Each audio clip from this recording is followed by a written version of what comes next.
Imagine a stadium, 80,000 voices screaming in unison. The air is thick with the scent of cheap beer and anticipation. You are standing in the center of the concourse, surrounded by a chaotic symphony of chants, whistles, and the distant roar of the pitch. It is a wall of sound. It is impenetrable. Then, a single word pierces the fog. It isn't a shout. It is barely a murmur. Someone, 20 feet behind you, has said your name. You spin around instantly. Your heart rate spikes. The 80,000 voices vanish into the background. You have been summoned. This is not a coincidence. This is not a lucky break. It is the result of a silent internal bureaucracy working at lightning speed. It is the most sophisticated surveillance system ever devised. Why can you hear your name in a room full of ghosts? The phenomenon is known as the cocktail party effect. It sounds festive. It sounds like high society chatter and clinking glasses. But the reality is far more clinical. It is a brutal exercise in selective hearing. For decades, we believed our ears were simple microphones.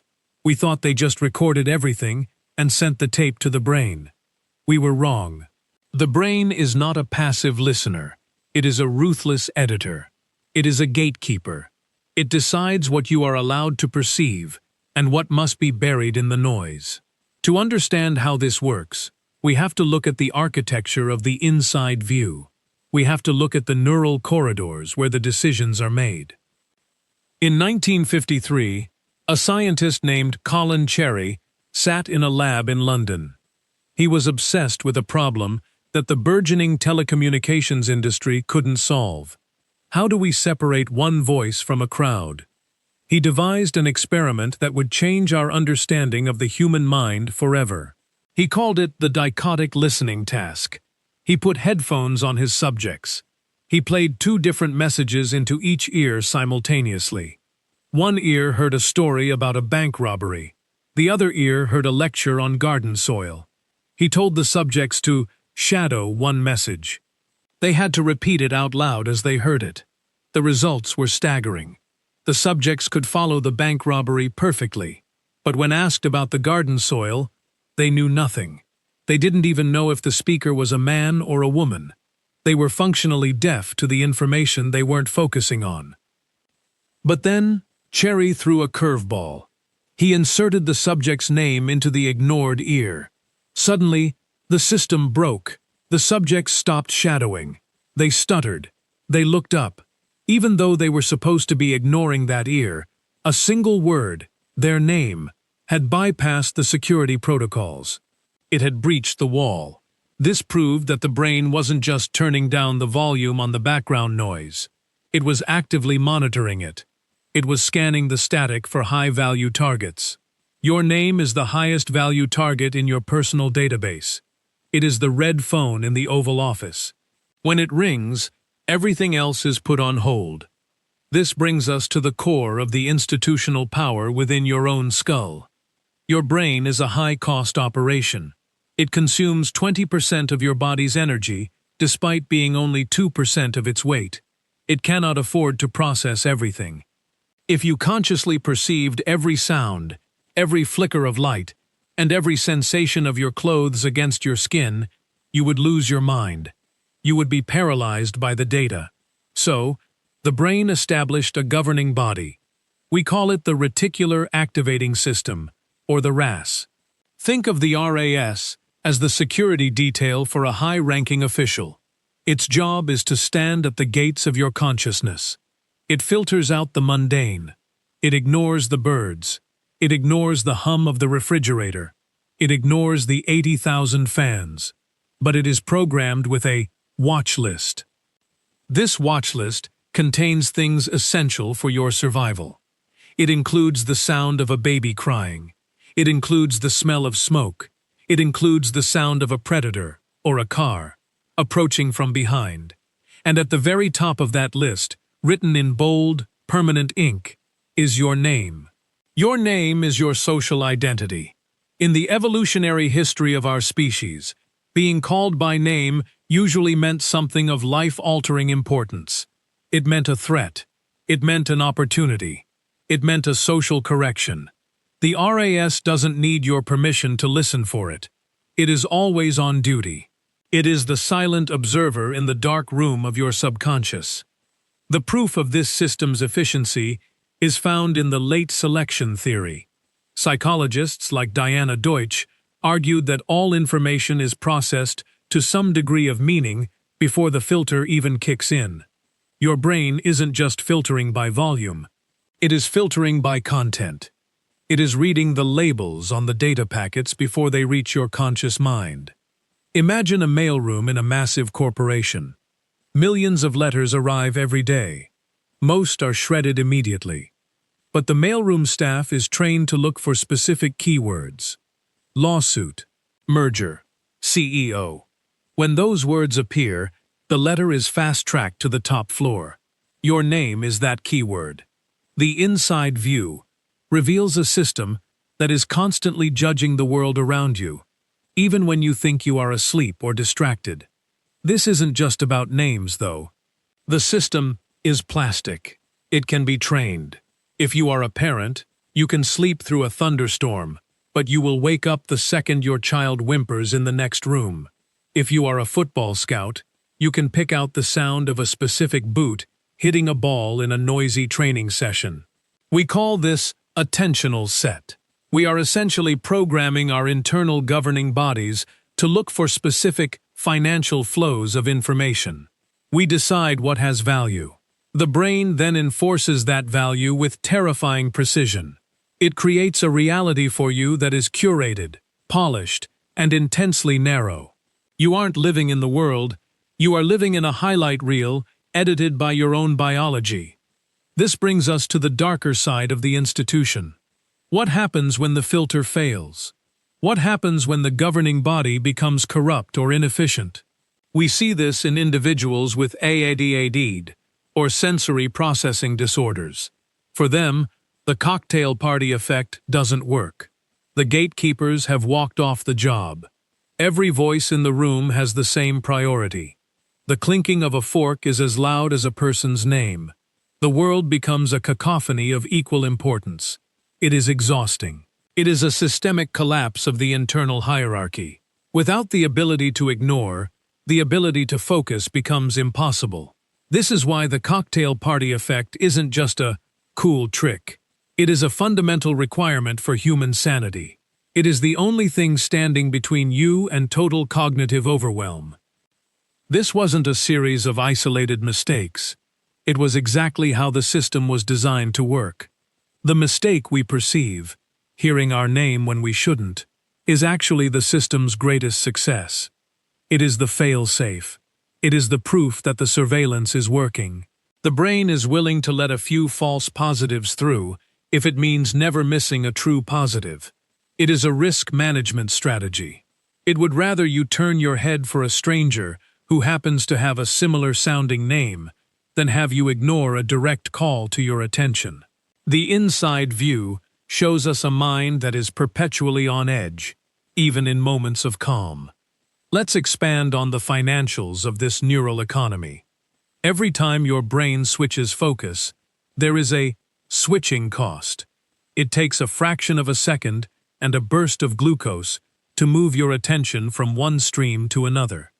If your brain did this for every sound, you would burn through your energy reserves in hours.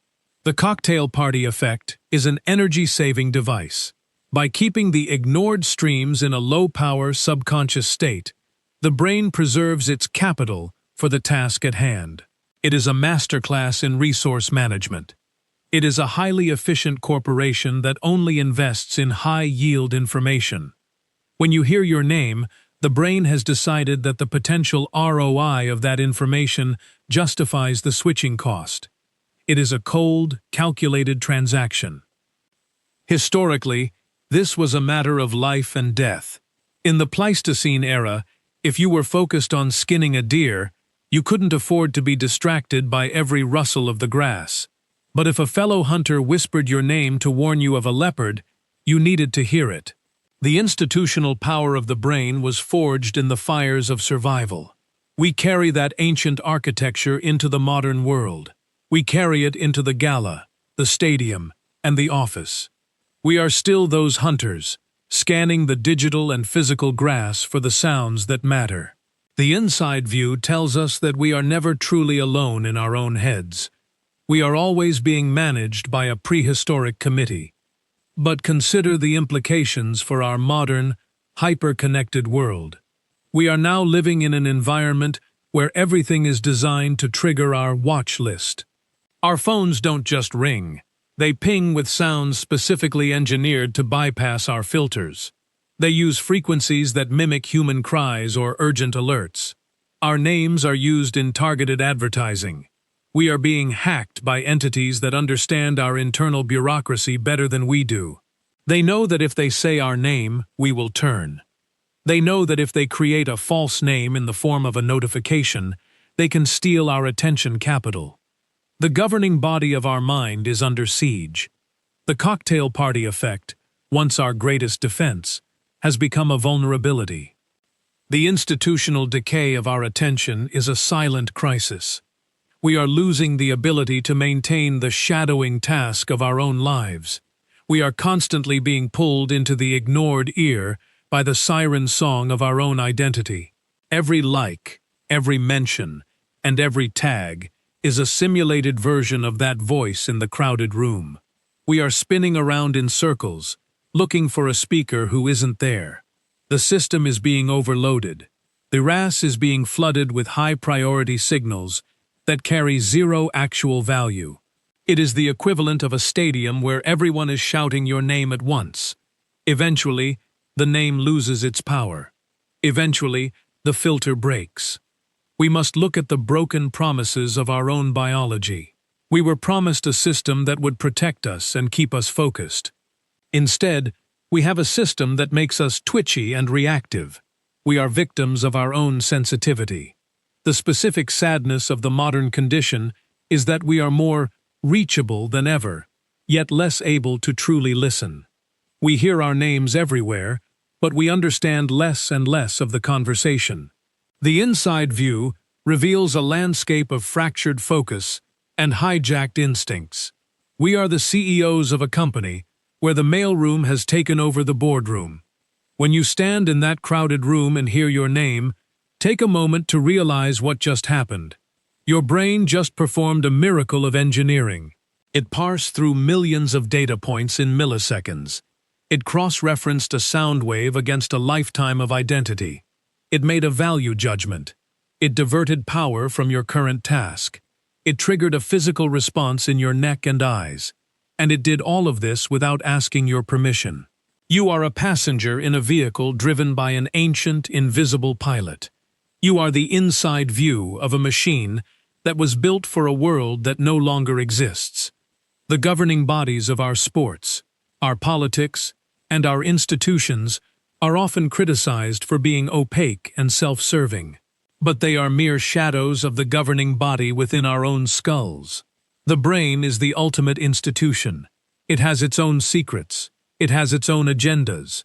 It has its own way of laundering information so that you only see the clean, finished product. The cocktail party effect is just one window into that hidden world. It is a reminder that we are not the masters of our own perception. We are merely the audience for a show that has been heavily edited before we even sit down. The next time you are in a stadium, listen to the roar. Truly listen to it. Try to hear everything at once. You will find that you can't. Your brain won't let you. It will start picking out a rhythm. It will find a single voice. It will look for a pattern. It is desperate to find meaning in the chaos. It is desperate to find you in the noise. This is the fundamental human drive. To be recognized. To be pulled out of the mass. To be a name and not just a number. Our biology has obliged us by creating a system that ensures we are always listening for ourselves. We are our own favorite subject. We are our own loudest whisper. But what happens when the room finally goes quiet? What happens when there are no voices left to filter? That is the moment we fear the most. Without the noise, the filter has nothing to do. The gatekeepers stand idle. The surveillance system scans an empty horizon. In the silence, we are forced to confront the inside view, without the distraction of the crowd. We are forced to hear the one voice we can never truly ignore, our own. And for many of us, that is the most terrifying sound of all. We would rather be in the crowded room. We would rather be searching for our name in the static. We would rather be a part of the institution than be left alone with the architect. The investigation into the cocktail party effect isn't just about acoustics. It is about the power dynamics of consciousness. It is about who, or what, is really in control of your reality. It is a story of biological money flows and evolutionary stadium deals. It is a story of how we survive a world that is too loud to handle. We are all standing in that concourse, waiting for the signal. We are all listening for the breach in the wall. We are all looking for proof that we exist. The noise of the world is a constant, crushing weight. It is a sea of information that threatens to drown us every single day. But within that sea, there is a lifeline. There is a single, specific frequency that belongs only to you. It is the sound of your own identity, cutting through the darkness. It is the inside view of your own survival. It is the reason you can stand in a room of 80,000 people and still feel like someone is talking directly to you. It is the most powerful tool in your arsenal, and the most dangerous vulnerability in your mind. The stadium is empty now. The lights are dimming. The 80,000 voices have gone home. But if you stand very still, in the center of the pitch, you can still hear it. Not a shout, not a chant, just a whisper, a soft, persistent sound in the back of your mind. It is the gatekeeper, still on duty. It is the RAS, still scanning. It is the institution, still governing. It is the sound of a system that never sleeps. It is the sound of your name, waiting to be called. Is anyone actually saying it?